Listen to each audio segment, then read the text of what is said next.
नाशिक जिल्ह्यात यंदा पावसानं वेळेआधीच जोरदार हजेरी लावल्यानं जलसाठ्यांची स्थिती चांगलीच सुधारली आहे। परिणामी नाशिकमधून जायकवाडी धरणामध्ये यंदा 2 महिने आधीच पाणी सोडलंय।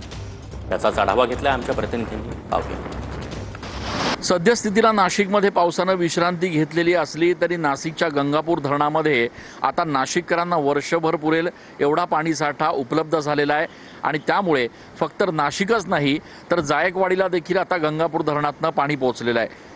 यंदाच्या वर्षी 2 महिने अगोदरच जायकवाडीला नाशिकचं पाणी पोहोचलेलं आहे।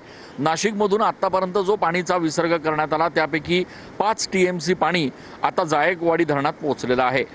नाशिकमध्ये यंदा 24 दिवसात दुप्पट पाऊस झाल्याची माहिती जी आहे ती आता समोर आलेली आहे। गेल्या वर्षीच्या तुलनेत नाशिक जिल्ह्यातल्या धरण साठ्यामध्ये जवळपास 41% अधिक वाढ झाल्याचं देखील बघायला मिळालं आहे।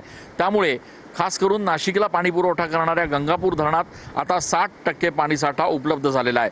सध्या मात्र नाशिककरांना एक दिलासादायक बाब जी दिसतीये ती म्हणजे पाण्याचा प्रश्न हा वर्षभराचा निकाली लागल्याचं सध्या नाशिकमध्ये बघायला मिळत आहे।